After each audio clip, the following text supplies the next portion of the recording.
Voilà, Emmanuel Macron, bonsoir, c'est Nguessan Athanase. Je viens du travail, très fatigué, mais comme prévu, je fais ta vidéo. En tant qu'Africain, pour commencer, je voulais te donner ce proverbe-là. Que chez nous en Afrique, on dit chaque chien méchant a son portail. Ça veut dire que si le chien a été confié la gestion d'un domicile, dès qu'il sort de ce cadre spécifique et qu'il rentre dans la cour du voisin ou soit qu'il vient dans la rue, ce chien n'a plus le droit d'être méchant. Il est condamné à faire allégeance ou à se taire. Maintenant, si il s'entête pour aboyer, le voisinage a le plein droit de le lapider. C'est pourquoi on dit chaque chien méchant a son portail. Et j'ai constaté que tu viens de sortir du portail qui t'a été confié pour aboyer dans notre territoire. Alors on va te lapider. La civilisation africaine, la voici. Dans la civilisation africaine, un enfant de 18 ans, en aucun cas, ne va faire l'amour à sa grand-mère, à moins qu'il soit malade mental. Dans la civilisation africaine, un garçon ne donne jamais son anus à un autre garçon pour y mettre son sexe, à moins qu'il soit mentalement malade. Dans la civilisation africaine, un homme normal ne fait pas l'amour à un animal, à moins qu'il soit mentalement malade. Maintenant, si c'est tout ça là qui est en train de rendre l'Afrique pauvre, là, monsieur Macron, tu as raison. Le problème de l'Afrique, c'est la civilisation. Mais pendant ce temps, je voulais quand même souligner un certain nombre de faits.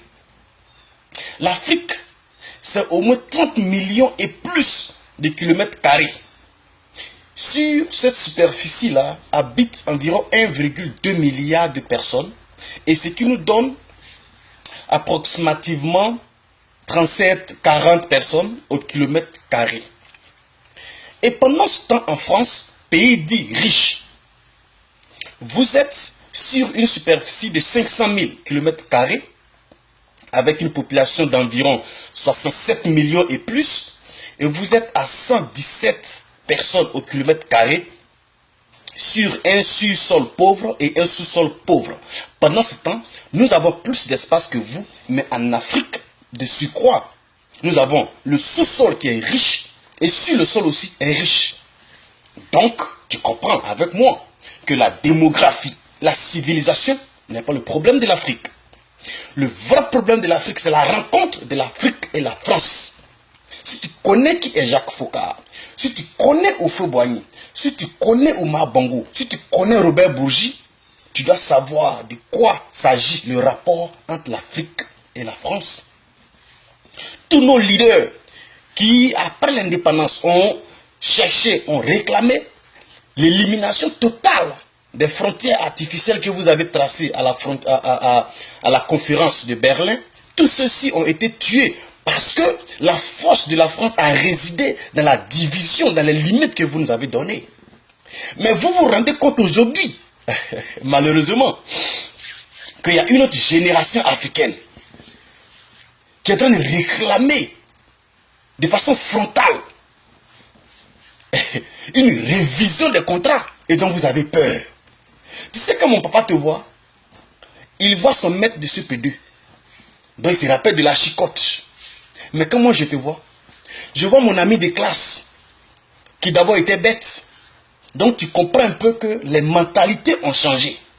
Tu comprends qu'aujourd'hui les Africains sont très engagés. Le mythe qui est sur le blanc est tombé dans la tête de l'Africain il y a longtemps.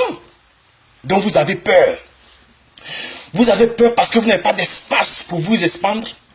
Et l'Afrique pendant ce temps continue de croître intellectuellement, numériquement aussi. Donc vous avez peur.